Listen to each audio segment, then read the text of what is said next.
Hello बच्चों, मेरा नाम है ममता मुंड। मेरा चैनल हिंदी पाठमाला विथ ममता में आप सभी का स्वागत है। आज मैं ये एनसीईआरटी आज मैं एनसीईआरटी टेक्स्ट बुक का एनसीईआरटी क्लास 6 बाल राम कथा टेक्स्ट बुक का ये चैप्टर नंबर है 8। चैप्टर नंबर 8 सीता की खोज। चैप्टर का नाम है सीता की खोज के बारे में आज मैं एक्सप्लेनेशन करूंगी।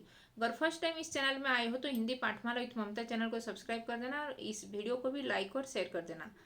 और अभी तक अगर स्टार्टिंग से ये वीडियो सब अपलोड हुआ है चैप्टर 1 टू चैप्टर 6 वीडियोज बाल राम कथा सीरीज का, तो ये नहीं देखे हो तो पहले वो वीडियो सब देख लेना, क्योंकि ये सीरियली ये स्टोरी चल रहा है रामायण का बाल राम कथा के ऊपर।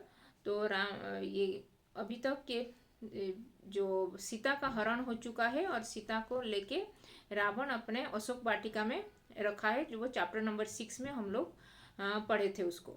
अभी चैप्टर नंबर 8 में सीता की खोज, सीता को कैसे वो राम लक्ष्मण जो गए थे वो मारीच को जो मारने गए थे, राम जी उसको मार दिए। फिर लक्ष्मण हे सीते हे लक्ष्मण बोलने से पुकारने के बाद वो वो उनकी आज्ञा का पालन कर रहे थे, राम जी का पालन, वो भ्राता राम का लक्ष्मण। बट लेकिन वो सीता माता बहुत ये बोले कि आप ये तुम बहुत ही निष्ठुर हो, ये तुम्हारा कुछ षड्यंत्र कर रहे हो राम के खिलाफ बोलने से वो अपने ये माता जैसी भाभी का ये सम्मान रखते हुए वो चले आए थे। वो राम राम जी के पास वो मारी जहाँ पे पड़ा था, मर के पड़ा था वहाँ पे।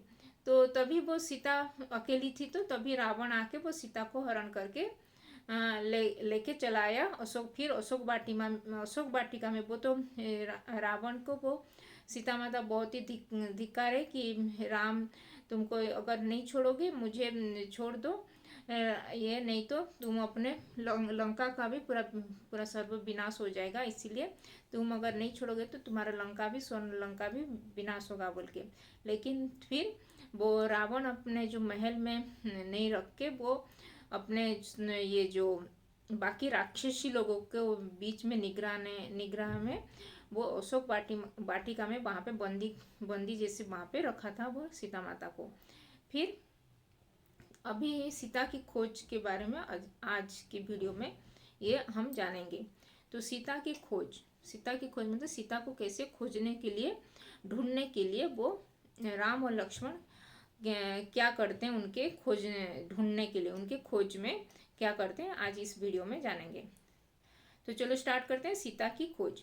राम के मन में कई प्रकार के प्रश्न थे। राम जी के मन में बहुत सारे प्रश्न थे, क्योंकि बहुत आशंकाएं थी, क्योंकि वो ये सीता अकेली थी और लक्ष्मण भी ये वहाँ पे छोड़ के चले आए थे राम के पास, इसीलिए बहुत ही आशंका। वो मारिच जो पुकारा है सीते लक्ष्मण, वो सोच रहे थे कि लक्ष्मण भी यहाँ पे आ जाएगा तो सीता अकेली रह जाएगी, तो तभी कोई राक्षस आके उनको अपहरण करके ले भी जाएगा बोल के वही सोच रहे थे। और वही उनका जो सोच रहे थे वही वो हो गया, वो सच हो गया। तो तभी उनके मन में बहुत सारे शंका हो रहे थे, प्रश्न हो रहे थे और आशंका भी मन में घर कर लिया था। मारीच की माया उन्होंने देख ली थी। मारीच जो मायावी मारीच जो राक्षस आया था, स्वर्ण मृग, सोने का हिरण बन के, और भी फिर अपना आवाज भी, स्वर भी वो राम जी के जैसे अपना स्वर भी ये उसको स्वर में वो हे सीते हे लक्ष्मण पुकारा, इसीलिए वो बहुत ही ये जान गए थे कि ये मायावी कुछ राक्षस लोग, कुछ अनिष्ट ही सीता के ऊपर कुछ होने वाला है बोल के जान गए थे वो। फिर मारीच की माया उन्होंने देख ली थी। वह छल से उन्हें कुटिया से दूर ले आया था। वो छल से वो कुटिया से बहुत दूर आया था, लेकिन वो राम को पता था ये माया भी है। लेकिन वो सीता माता के जो ये मृग जो सोने का हिरण को लेके आने के लिए वो जो ये जीत किए थे, तभी ही वो ये हिरण के पीछे आ गए थे। लेकिन उनको कुछ आशंका उनके मन में पहले से ही था कि ये मायावी ही राक्षस लोगों का कुछ षड्यंत्र ही चाल ही कर रहे हैं बोल के। वह छल से ही उन्हें कुटिया से दूर ले आया था। अब क्या होगा, फिर अभी क्या होगा, तो अभी तो इतना दूर आ चुके हैं, अभी तो जल्दी वो शीघ्र ही वो कुटिया तक नहीं पहुंच पाएंगे, बहुत देरी हो जाएगा। तो अगर वो लक्ष्मण वहाँ पे रुके रहेंगे तो वो ठीक होगा। अगर लक्ष्मण भी यहाँ पे चले आएंगे तो भी सीता अकेली है हो जाएगी और कोई राक्षस उनको आके आक्रमण करके वो उनको अपहरण भी कर सकता है बोल के उनके मन में ये सब चिंता आशंकाएं घर कर रहा था। उस आशंका से वो ये हो गया था उनका मन। यही सोचते हुए वे कुटिया की ओर भागे चले जा रहे थे। ये सोच सोच के वो कुटिया की ओर, उनके जो पंचवटी में जो कुटिया बनाए थे वहां की ओर वो भाग के चले जा रहे थे। यही सोचते हुए कि वो कुटिया की ओर वो भाग के चले जा रहे थे।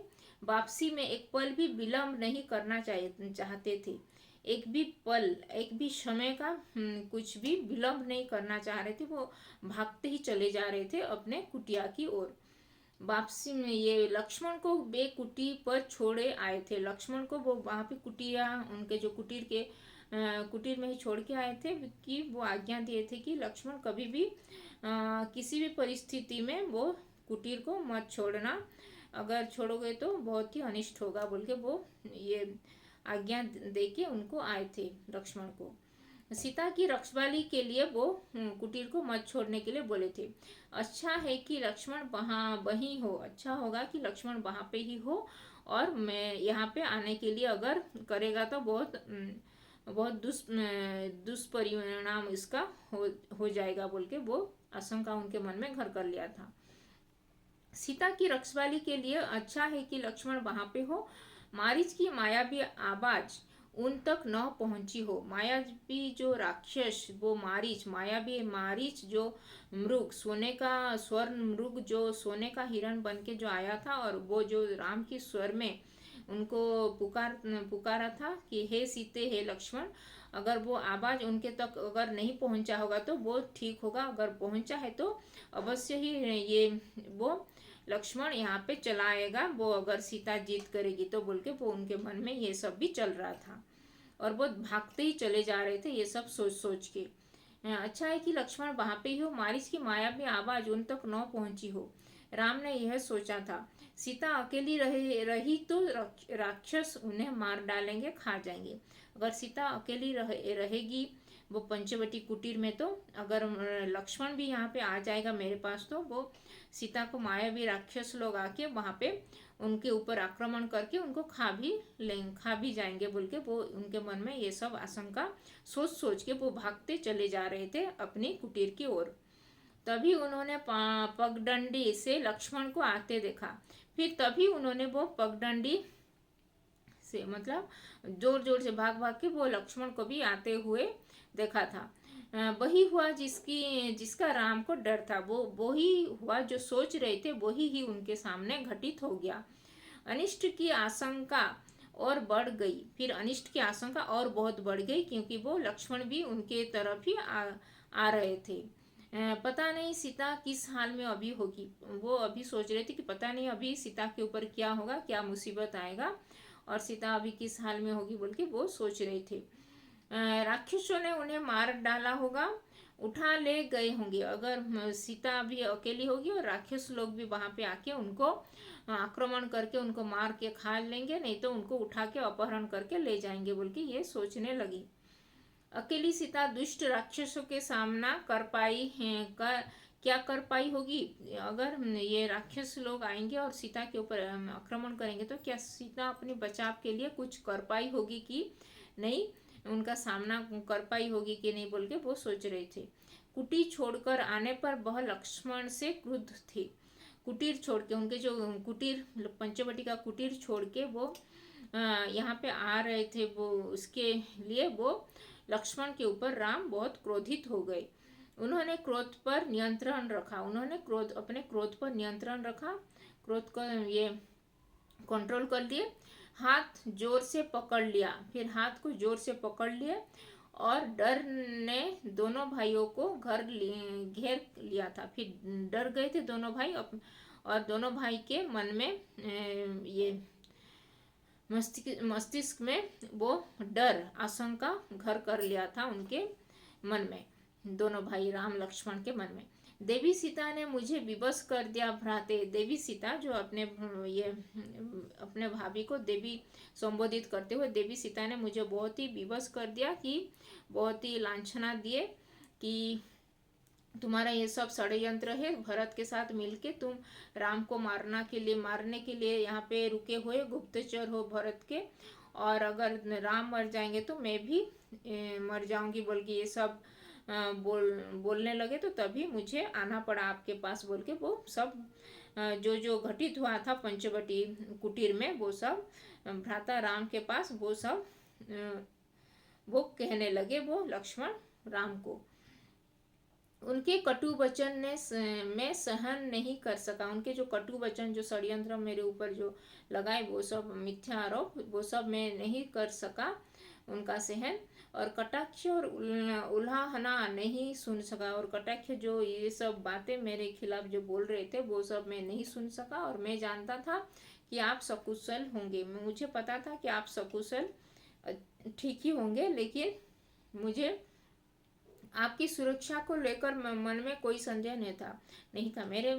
आपको जो सुरक्षा, मतलब आप, मुझे पता था कि आप ठीक ही होंगे, लेकिन माता सीता, देवी सीता के वो बोले, इसीलिए ही मुझे आना पड़ा आपके पास बोल के वो सब भ्राता राम को वो लक्ष्मण सब कहने लगे। तब भी मुझे कुटिया छोड़कर आना पड़ा। लक्ष्मण ने कहा, मुझे पता था आप सकुशल होंगे, फिर भी मुझे यहाँ पे आपके पास आना पड़ा। देवी सीता के कहने पर बोले, यह तुमने अच्छा नहीं किया, तुम्हें मेरी आज्ञा का उल्लंघन नहीं करना चाहिए था बोल के राम लक्ष्मण को बोले। मुझे मेरी आज्ञा जो मैं दिया था उसको पालन करना था, और यहाँ पे नहीं आना था तुमको। अभी कोई भी मायावी राक्षस वहाँ पे आके सीता के ऊपर आक्रमण करके खा लेगा, नहीं तो उसको अपहरण करके ले जाएगा बोल के वो लक्ष्मण को बोले राम जी।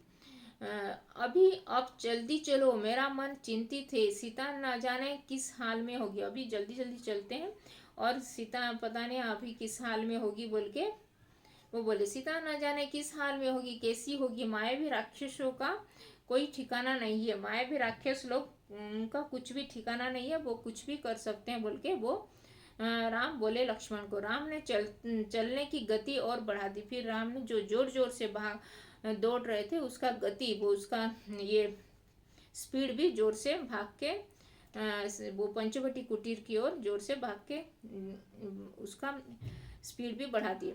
कुटिया अभी बहुत कुछ दूर थी, कुटिया अभी पंचवटी का कुटीर अभी बहुत ही कम दूर पे था, वो बहुत निकट आ चुके थे, पर दिखाई पड़ने लगी थी उसका वो पंचवटी कुटीर अभी दिखाई देने लगा था। राम ने वहीं से पुकारा, सीते तुम कहाँ हो। फिर वहां से ही राम ये पुकार के जा रहे थे कि सीते सीते कहाँ, तुम कहाँ हो बोल के, जैसे कि उन्हें पता चल गया हो सीता आश्रम में नहीं है। जैसे कि उनको पता चल गया था कि सीता अभी, माता सीता वहाँ पे आश्रम में नहीं है, और कुटिया अभी मौन है, कुटिया अभी पूरा शांत है, कोई भी नहीं है वहाँ पे। वहाँ से कोई उत्तर नहीं मिला। राम की बेचैनी फिर बढ़ गई।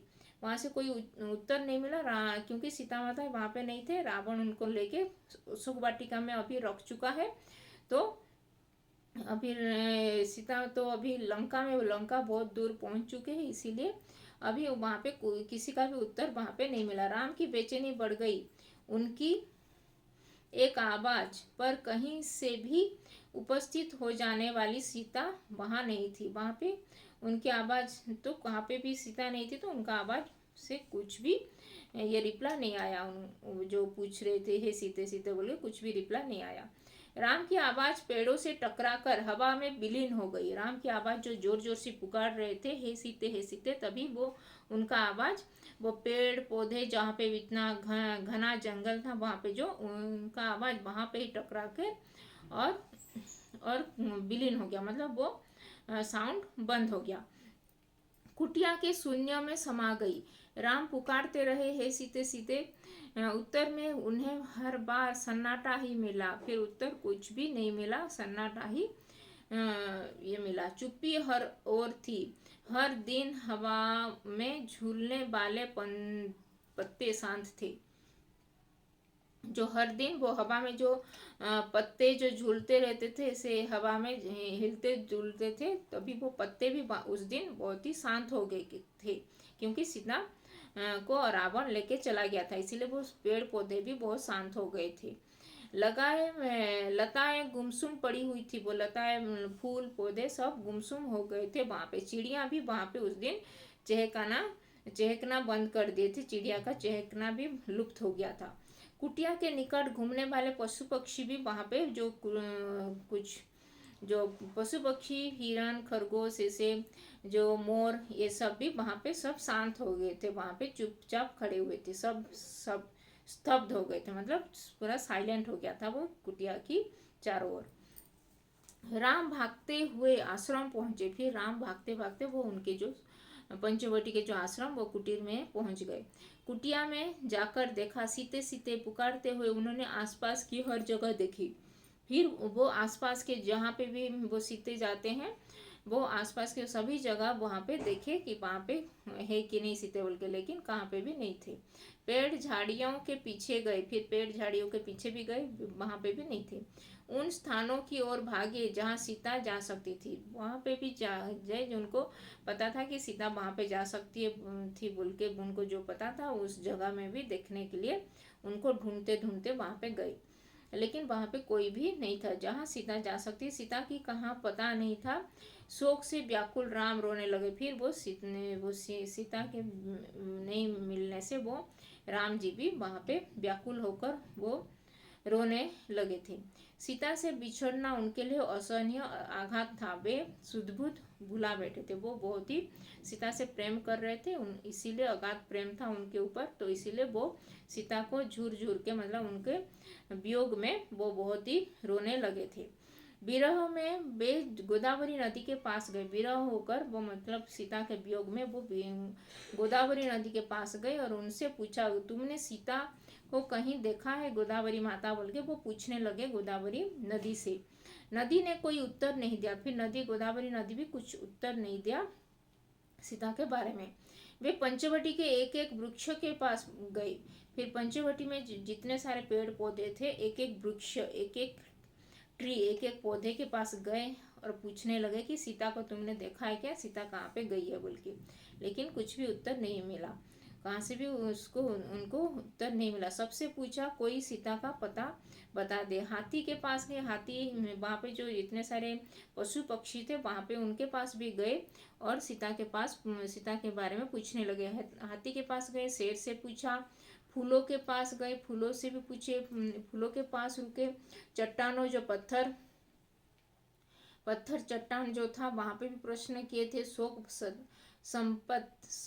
संतप्त राम भूल गए कि चट्टानों नहीं बोलती, फिर उनको भी वो ऐसे पूछ रहे थे सबको, लेकिन उनको भी पता नहीं था कि ये लोग बोल पाएंगे बोल के।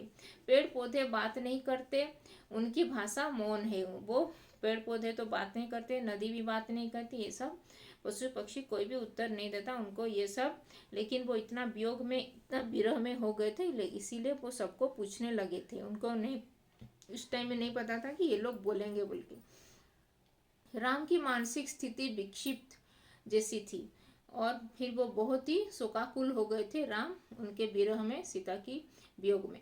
एक बार उन्हें लगा कि सीता वहीं है, एक बार उनको जैसे लगा कि सीता वहां पे ही उनके पास ही बैठी हुई है बोल के, कुटिया के पास बैठी हुई है। अभी भाग कर पेड़ के पीछे छिप गई है, अभी भाग के वो पेड़ के पीछे जैसे छिप गई है सीता माता, जैसे उनको लगने लगा। वो ऐसे सोच रहे थे, अपने विजुअली ऐसे देख रहे थे। उन्हें खिजाने के लिए उनको थोड़ा ऐसे खिजाने के लिए उनको थोड़ा मजाक करने के लिए वो ऐसे उनके साथ मजाक कर रही है और वहाँ पे छुप रही है उनके बोल के, ऐसे उनके विजुअली ऐसे देखने लगे थे उनको सीता यहाँ पे है बोल के। लेकिन मेरे साथ परिहास मत करो सीते, मेरे साथ इतना परिहास मतलब इतना मजाक मत करो। राम उस पेड़ की ओर दौड़ पड़े, फिर राम उस जो विजुअली वो देख रहे थे वो पेड़ के ओर साइड में वो जाके देखने लगे कि सीता वहाँ पे है कि नहीं बोल के।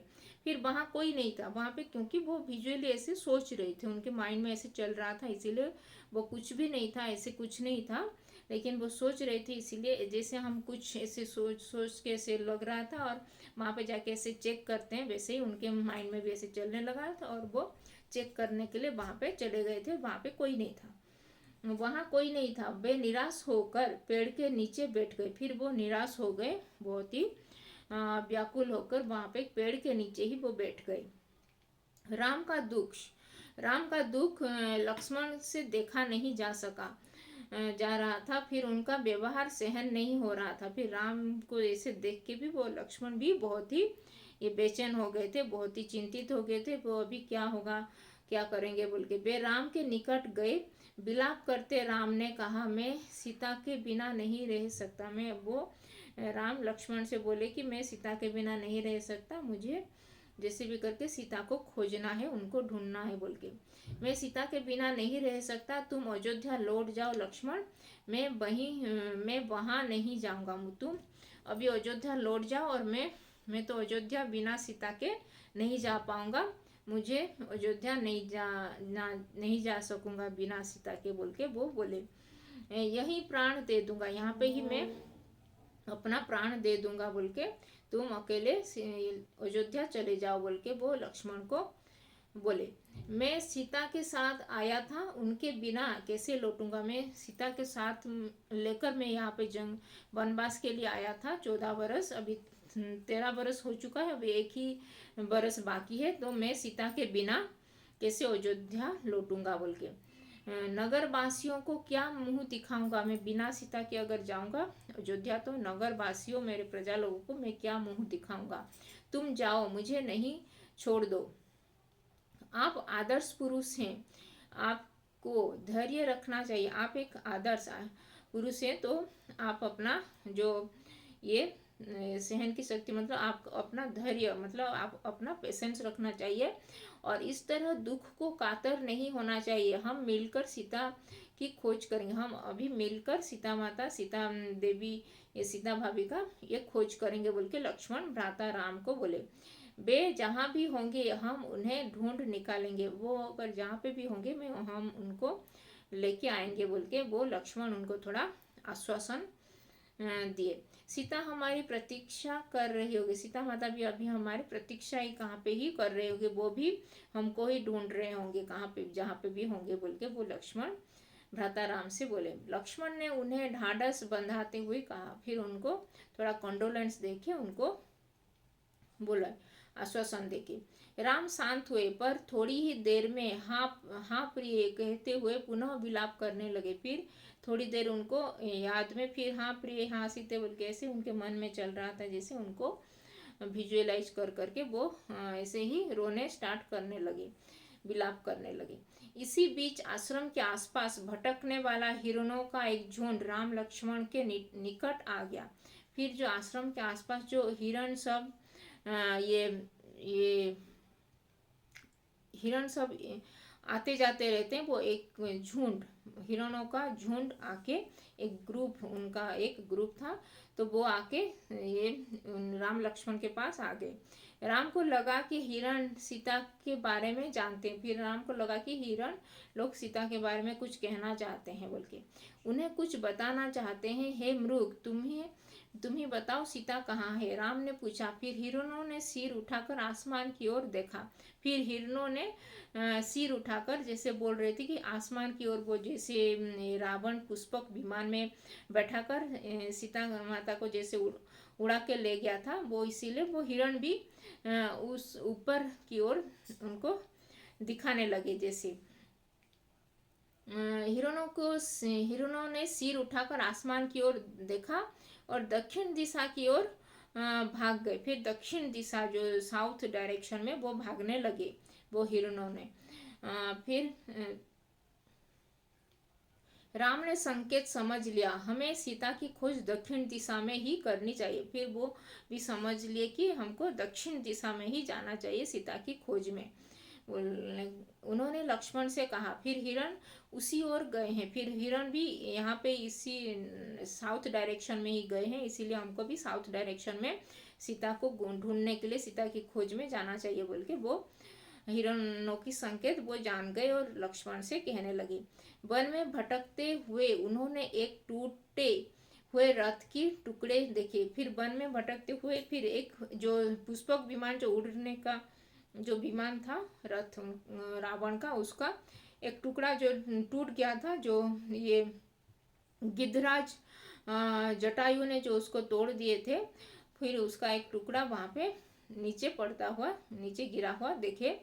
तो मरा हुआ सारथी और मृत घोड़े भी थे। फिर जो उसका जो सारथी चला रहा था वो भी मर गया था, जटायु के जो आक्रमण किए थे तभी वो उसके जो और घोड़ा भी जो चला रहा था, वो जो पुष्पक विमान में जो उड़ने का घोड़ा, जो ये उसको ऊपर से जो ये था उस टाइम में जैसे था, वो भी वहाँ पे पड़ा हुआ था उसका मृत शरीर। वन में रथ का क्या प्रयोजन, उसके टूटने का क्या अर्थ। फिर वन में यहाँ पे जो ये रथ जैसे उड़ने का जो रथ, जो पुष्पक विमान का, इसका यहाँ पे क्या अर्थ है ये इस जंगल में, इस वन में। तो राम असमंजस में पड़ गए। फिर राम सोचने लगे क्या होगा इसका, क्या ये उसका क्या मीनिंग है बोल के, क्या अर्थ है बोल के वो सोचने लगे। लगता है थोड़ी देर पहले यहाँ संघर्ष हुआ है, लगता है कि थोड़ी देर ये इससे पहले यहाँ पे कुछ भयानक संघर्ष, मतलब कुछ दोनों युद्ध हुआ है दोनों साइड में। लक्ष्मण ने कहा यह पुष्पमाला वही है जिससे सीता ने बेड़ी में गूंथ रखा था। यही पुष्पमाला भी, वो सीता माता की पुष्पमाला भी वहाँ पे गिरा हुआ था, तो वो भी देखे कि ये तो पुष्पमाला वो सीता माता यहाँ पे वो अपने बेड़ी में, मतलब वो अपने जटा में अपने बालों में लगाई हुई थी, तो ये तो उन्हीं का है बोल के वो निश्चित हो गए। निश्चित तौर पर सीता राक्षसों के चंगुल में फंस गई है। निश्चित तौर पे वो सीता माता बोला है राक्षस जो उनके चंगुल में फंस गई है और वो राक्षस लोग उनको लेके चले गए हैं बोल के उनको समझ में आ गया। यह माला संघर्ष के दौरान बेड़ी से टूटकर गिरी होगी। ये संघर्ष के टाइम में ही, संघर्ष के समय ही ये उनके बेड़ी से, उनके जो बालों से ये यहाँ पे गिरा हुआ है बोल के उनको समझ में आ गया।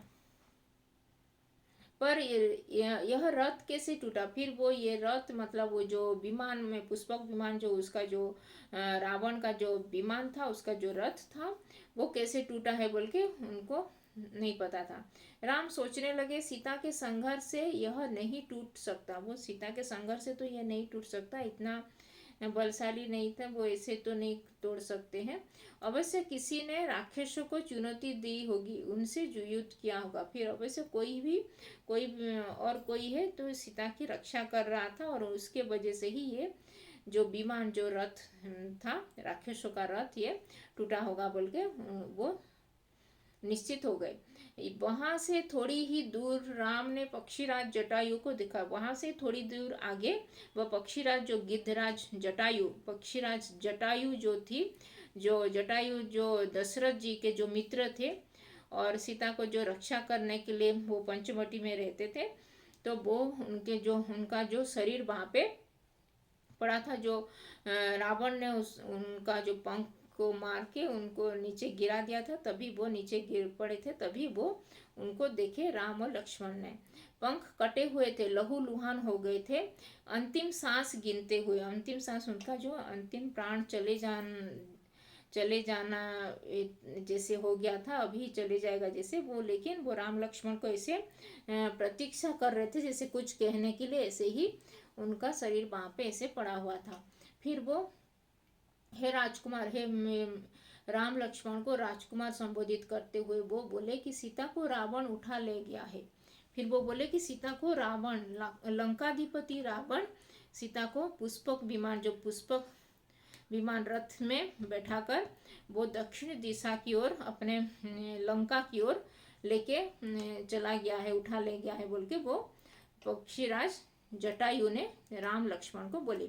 मेरे पंख उसी ने काटे। फिर वो जो बोले कि रावण ही मेरे पंख को काट दिया, नहीं तो मैं सीता को उद्धार कर लेता, मेरा पंख काट देने से मैं नीचे गिर पड़ा और सीता उसी के साथ वो रावण उसको सीता को ले गई, सीता पुत्री सीता को ले गई बोल के वो गिद्धराज जटायु, पक्षीराज जटायु ने राम लक्ष्मण से कहने लगे।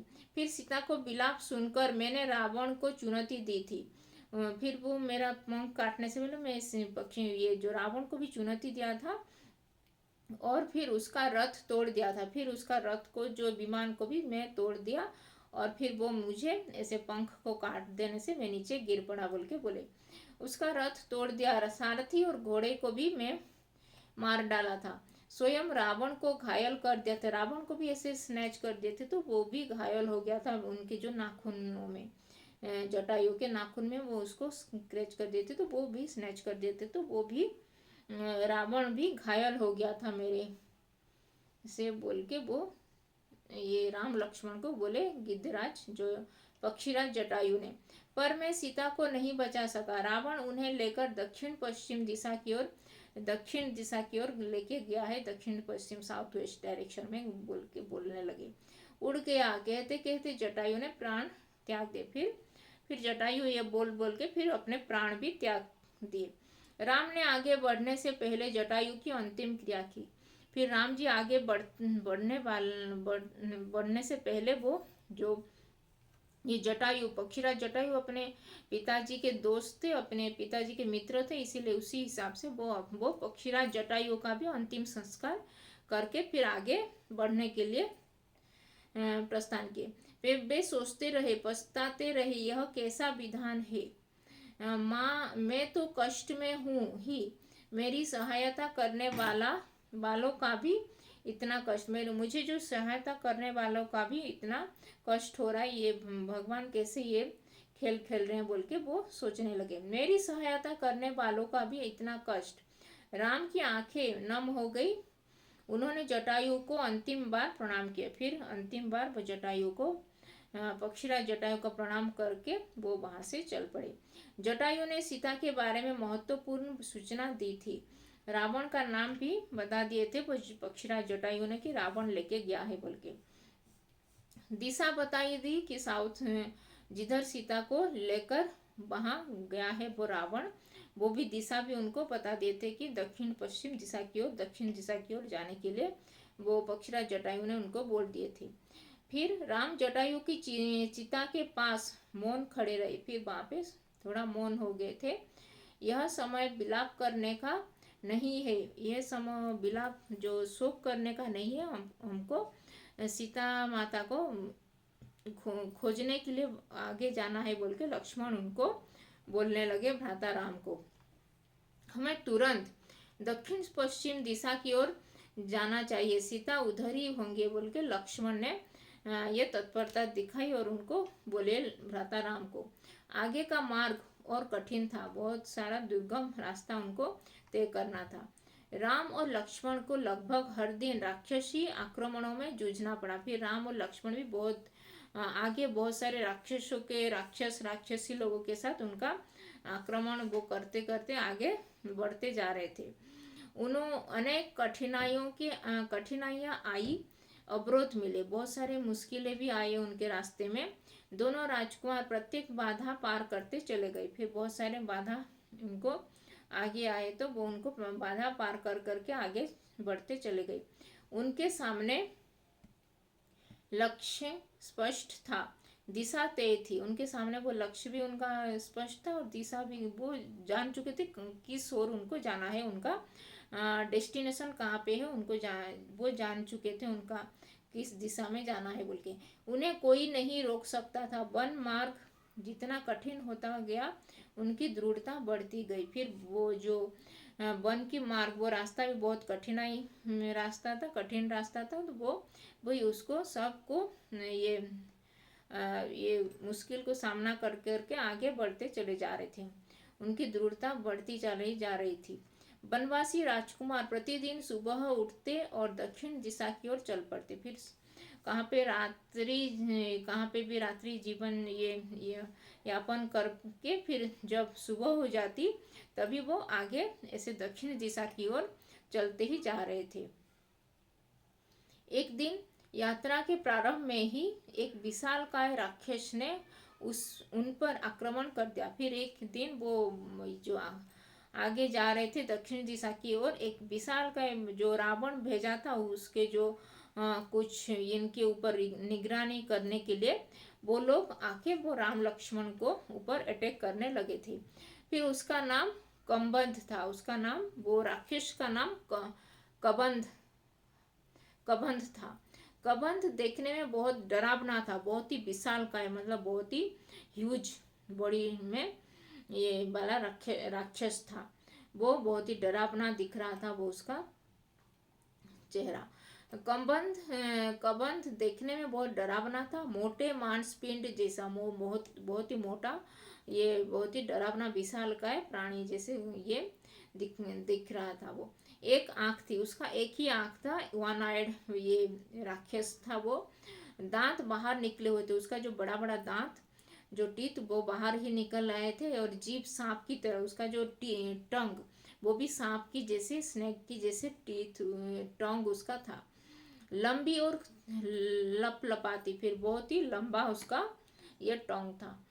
राम लक्ष्मण को देखते ही कबंध प्रसन्न हो गया। फिर राम लक्ष्मण को दे ही वो प्रसन्न हो गया कि मैं उनको दोनों को मार के खा लूंगा बोल के, वो मेरा शिकार आ गया है बोल के।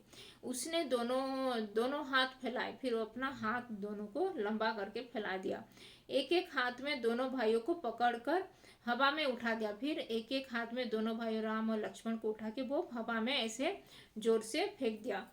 उनसे मन मांगा आहार मिल गया था, वो बैठ के मिल गया मुझे आहार बोल के वो प्रसन्न हो गया था। वह अपने शिकार को भुजाओं से लपेटकर मुंह तक ले जाता था।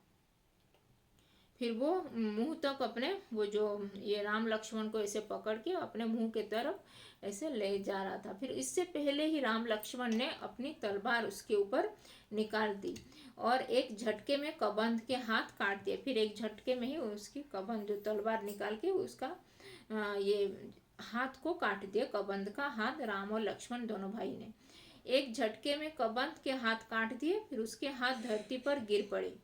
कबंध उनकी शक्ति और बुद्धि और आश्चर्यचकित रह गया।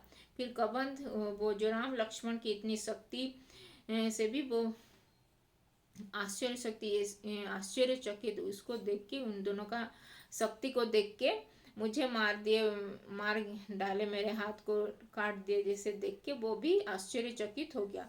कौन हो तुम दोनों, वो पूछने लगा कि कौन हो तुम दोनों, ये कौन हो बोल के पूछने लगा। उसने पूछा, हम अयोध्या के राजा महाराज दशरथ के पुत्र हैं राम और लक्ष्मण। फिर दोनों बोले, राम बोले कि मैं और ये मेरा भाई लक्ष्मण है, अयोध्या के महाराज दशरथ के पुत्र हैं, ये मेरा भाई लक्ष्मण है बोल के अपना ये इंट्रोडक्शन उसको दिए।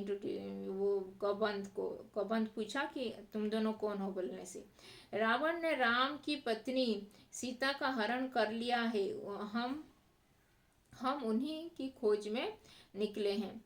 रावण ने वो सीता को यहाँ पे ये लेके चला गया है, तो इसीलिए हम उसको सीता को खोजने के लिए निकले हैं बोल के वो राम बोले। राक्षस कबंध ने राम के बारे में सुन रखा था। फिर राक्षस भी कबंध भी वो राम जी के बारे में सुन रखा था, तो इसीलिए साक्षात उन्हें देखकर प्रसन्न हो गया। फिर उसने कहा, मैं सीता के संबंध में कुछ नहीं जानता, लेकिन तुम दोनों की सहायता का उपाय बना सकता हूँ, लेकिन मैं तुम दोनों को सहायता कर सकता हूँ बोल के कबंध ने बोला। मेरा एक छोटा सा आग्रह स्वीकार करो तो मेरा अंतिम संस्कार राम करे। फिर मेरा एक ये आग्रह है कि मेरा अंतिम संस्कार राम जी के द्वारा ही हो बोल के वो आग्रह प्रकाश किया। राम ने इस पर सहमति व्यक्त कर की, तो कबंध बोला, आप दोनों पंपा सरोवर के निकट ऋष्यमुख पर्वत पर जाइए। फिर वो बोला, कबंध जो राक्षस, मेरा अगर ये राम जी अगर मेरा अंतिम संस्कार करेंगे तो मुझे तो आप दोनों ये जो ऋष्यमुख पर्वत, वहाँ पे एक माउंटेन था, उसका नाम था ऋष्यमुख, वो पर्वत के पास जाइए और वहाँ पे किष्किंध राज सुग्रीव है, तो उसके साथ आप भेंट कीजिए, वो ही आपको सहायता करेगा बोल के वो कबंध ने उनको ये ऋष्यमुख पर्वत के ऊपर जाने के लिए बोला। वह बानर, वहाँ पे ऋष्यमुख पर्वत पर आप जाइए और वहाँ पे बानर राज सुग्रीव का क्षेत्र है। वे निर्वासित जीवन व्यतीत कर रहे हैं क्योंकि उनके जो भाई बाली ने उसको निर्वासित कर दिया है, और उनका जो सुग्रीव का पत्नी को भी बाली, जो ये तारा को भी अपना पत्नी बना दिया है बाली। ये जबरदस्ती करके उसको ले गया सुग्रीव का पत्नी तारा को और अपना पत्नी बना लिया है बोल के वो ऐसा अत्याचार किया है अपने भाई के ऊपर बोल के वो कबंध ने। अगर आप उन वहाँ पे जाएंगे तो वो अवश्य आपका सहायता करेगा, ये बानर राज सुग्रीव बोल के वो ये सब कहने लगे। वो कबंध ये सब बोलने लगा राम जी को। सुग्रीव से मदद का आग्रह कीजिए, उनके पास बहुत बड़ी बानर सेना है। सुग्रीव के बानर सीता को अवश्य खोज निकालेंगे। कबंध की सांस टूटने लगी थी, उसका अंत निकट आया था। फिर राम लक्ष्मण को अपने निकट बुलाते हुए उसने कहा, पंपा सरोवर के पास मतंग ऋषि का आश्रम है, वहाँ पे मतंग ऋषि का आश्रम है, वहाँ पे जाइए। वहीं उनकी शिष्या सबरी, वहाँ पे उनकी शिष्या जो मतंग ऋषि पंपा नदी के सरोवर में वहाँ पे एक मतंग ऋषि वहाँ पे है। उनके जो शिष्या है, उनकी एक शिष्या वहाँ पे सबरी वहाँ पे रहती है, तो वहाँ पे उनको जाके मिलिए आप बोल के वो कबंध ने राम जी को बोला। आगे जाने से पूर्व सबरी से अवश्य मिल ले। फिर आगे जाने से वो ऋष्यमुख पर्वत आगे जाने से पहले सबरी को पंपा सरोवर में जो मतंग ऋषि के आश्रम में जो सबरी है तो उससे मिल के जाने के लिए वो ये कबंध ने राम जी को बोला। यही बोलते बोलते कबंध ने प्राण त्याग दिए। फिर बोल बोल के वो कबंध भी मर गया। राम ने अपना वचन पूरा करते हुए उसका अंतिम संस्कार किया और पंपा नदी जो पंपा सरोवर की ओर वो चल पड़े। फिर कबंध का अंतिम संस्कार किए, क्योंकि वो उसका आग्रह था कि राम जी के द्वारा ही मेरा अंतिम संस्कार हो, इसीलिए कबंध का अंतिम संस्कार राम जी ने किए। फिर वो पंपा सरोवर की ओर चल पड़े, वो मतंग ऋषि के आश्रम वहाँ पे जो सबरी से मिलने के लिए। कबंध की बातों से राम को बहुत ढाढ़स हुआ था। वो कबंध जो ऐसे बोला था तभी राम को भी बहुत ही ये हो गया था, उसको ये कंडोलेंस देके ऐसे आगे चलती गई। फिर सीता तक पहुंचने की आशा फिर बहुत बलवती, मतलब बहुत ही उनको दृढ़ हो गया था कि वो सीता हमको मिल जाएगी। जैसे सीता तक पहुंचने की आशा बलवती हुई। राम को सुग्रीव की क्षमता और उनकी बानर सेना की शक्ति का पता था। फिर जो बानर राज सुग्रीव का क्षमता और उसकी जो बानर सेना, अगर वो सीता माता को ढूंढ निकालेंगे तो ये हो जाएगा। ये सब जो कबंध ने बोला था तो उसी वानर राज सुग्रीव से भी मिलके जाने के लिए वो लोग आगे की ओर चल पड़े थे। वे जल्दी सुग्रीव तक पहुंचना चाहते थे। ऋष्यमुख पर्वत का रास्ता पंपा सरोवर होकर जाता था। फिर वो जो ऋष्यमुख पर्वत का रास्ता, फिर वो जो पंपा सरोवर में जो सबरी है वहाँ से ही उनको जाना था। तो पहले वो सबरी से मिलेंगे, फिर ऋष्यमुख पर्वत जो वानर राज सुग्रीव से मिलने जाएंगे, उनसे सहायता लेंगे। वो उसके जो बानर सेना वो सीता माता को ढूंढने के लिए उनको सहायता करेंगे बोल के जो ये कबंध राक्षस ने उनको सलाह दिया था। फिर ऋष्यमुख पर्वत का रास्ता पंपा सरोवर होकर जाता था। पंपा सर का प्राकृतिक सौंदर्य अद्भुत था, बहुत ही सौंदर्य भी उसका अद्भुत था।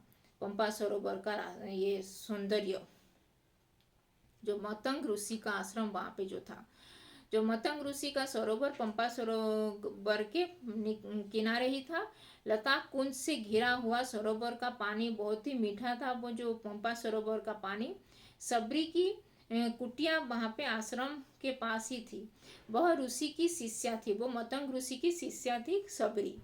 उसकी आयु बहुत हो गई थी, वो जो सबरी की भी आयु, जो सबरी का एज भी बहुत हो गया था। और जर्जर काया, उसका जो शरीर भी बहुत ही क्षीण, मतलब बहुत ही वीक हो गया था। लेकिन आंखें ठीक थी, लेकिन वो आंखें मतलब उसका जो आई साइड बहुत ठीक था, वो ठीक से देख पा रही थी। हर पल राम की प्रतीक्षा में खुली हुई। फिर हर पल वो राम की जैसे प्रतीक्षा कर रही थी बहुत वर्षों से, जैसे उनको ही प्रतीक्षा में वहाँ पे रुकी हुई है। जैसे उनको जब प्रतीक्षा उनका जब ये राम से मिल जाएगी तभी उनका प्राण त्याग होगा, जैसे उनका शरीर हो चुका था सबरी का। हर पल राम की प्रतीक्षा में खुली हुई थी उस सबरी का ये आंखें। ऋषि ने उसे बताया कि एक दिन राम आश्रम में अवश्य आएंगे और उनसे मिलेंगे। एक दिन वो जो मतंग ऋषि वो सबरी को बोले थे कि एक दिन अवश्य राम यहाँ पे आएंगे और तुमसे मिलेंगे बोल के वो ऋषि मातंग ने वो सबरी से बोले थे। राम को आश्रम में देखकर सबरी बहुत प्रसन्न हो गई। फिर वो राम जी को भी वहाँ पे देख के वो बहुत प्रसन्न हो गई कि मेरा आज वो वर्षों की मनोकामना पूर्ण हो गई बोल के। उनकी आवभगत की, उनकी जो आवभगत मतलब उनके जो वेलकम के लिए बहुत सारे ये उनके वेलकम में लग गई। सेवा की, खाने के लिए मीठे फल लाई। फिर वो उनकी सेवा की और उनके चरण ये धोए और उनके खाने के लिए कुछ मीठे फल लेके आई सबरी। रहने की जगह दी, उसकी आंखें तृप्त होगी। वो सबरी की आंखें भी राम को जैसे प्रतीक्षा कर रही थी बहुत वर्षों से, तो उसकी आंखें भी ये तृप्त हो गई राम को देख के। राम ने सबरी से सीता के संबंध में पूछा। फिर राम भी सीता के बारे में सबरी से पूछे कि तुमको ये सीता के बारे में कुछ पता है क्या। बोलने से आप सुग्रीव से मित्रता करिए। फिर वो सबरी बोली कि आप सुग्रीव, वानरराज सुग्रीव से मित्रता कीजिए, वो ही आपको सहायता करेंगे बोल के। सीता की खोज में वह अवश्य सहायक होगा। वो सीता की खोज में वो वानरराज सुग्रीव और उसका जो वानर सेना वो अवश्य आपका सहायता वो करेंगे। उसके पास विलक्षण शक्ति वाले बंदर है। उसके पास बहुत सारे बंदर, इतना सारे उनके शक्ति है, तो वो अवश्य ही आपका सहायता करेंगे और सीता माता को ढूंढ के लेके आएंगे। सबरी ने राम को आश्वस्त किया। फिर अगले दिन राम, ये जो सबरी थी ना वो जो उसके जो मीठे फल लेके आई थी, उसको पता नहीं था कौन सा फल मीठा है। यहाँ पे लिखा नहीं है इस बुक में, लेकिन ये स्टोरी है कि वो जो सबरी जो मीठा फल लेके आई थी उसको पता नहीं था कि कौन सा फल मीठा है, कौन सा खट्टा, कौन सा कड़वा है। तो इसीलिए वो एक एक करके वो सबरी ना फल को खा के उसका जो झूठा फल वो राम को खिलाई थी। ये स्टोरी है और वो जो यहाँ पे नहीं दिया गया है इस बुक में बालराम कथा में, लेकिन वो सबरी ना वो जो मीठा फल वो चख ली थी और वो जो मीठा लग रहा था उसको ही राम को दी और जो जो कड़वा था, कुछ खट्टा था, वो फेंक दी थी। तो जो उनका जो झूठा वो खा के जो थोड़ा हाफ हुआ था वो भी राम, उसके आग्रह इतना था, इतना दिनों से वो प्रतीक्षा किया था और उनके लिए जितना प्रेम था राम के लिए, तो इसीलिए वो झूठा फल को भी ग्रहण किए थे ये सबरी का उसका मान रखने के लिए। तो ये है उसका स्टोरी।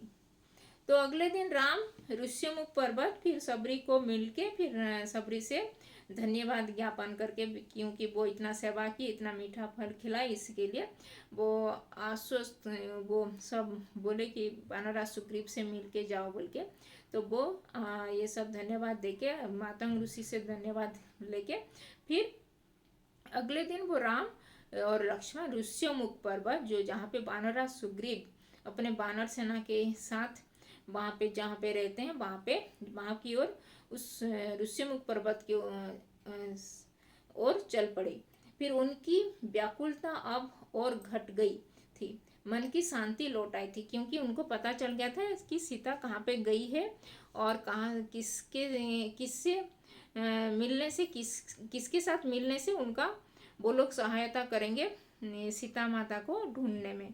तो उनको पता चल गया था, तो सब उनका डेस्टिनेशन कहाँ पे है, कहाँ पे जाना है, तो ये सब जान गए थे, इसीलिए उनका भी थोड़ा वो आश्वस्त हो गए थे और उनका जो मन का शांति भी लौट आया था। तो ये था चैप्टर नंबर 7। चैप्टर नंबर 7 है या चैप्टर नंबर 8, ये सीता की खोज। चैप्टर नंबर 8 सीता की खोज के बारे में ये था एक्सप्लेनेशन। तो ये वीडियो को लाइक और शेयर कर देना और अभी तक चैनल को सब्सक्राइब नहीं किया तो हिंदी पाठमाला विथ ममता चैनल को सब्सक्राइब कर देना। और इसी चैनल में एनसीईआरटी टेक्स्ट बुक का अंकुर हिंदी पाठमाला, कर्नाटका स्टेट बोर्ड और उड़ीसा स्टेट बोर्ड का वीडियो सब अपलोड हुआ है हिंदी। जिसको बेसिक हिंदी भी सीखना है तो वो अंकुर हिंदी पाठमाला का क्लास 1 का वीडियो सब देख सकते हैं, क्योंकि वहाँ पे बेसिक हिंदी जैसे कि वर्णमाला, 12 खड़ी, जो ये मात्रा वर्ड से स्टार्टिंग हुआ है वो सब वीडियो सब वहाँ पे अपलोड हुआ है। तो धन्यवाद, थैंक यू। और इस वीडियो को लाइक और शेयर कर देना और चैनल को भी सब्सक्राइब कर देना। तो धन्यवाद, थैंक यू।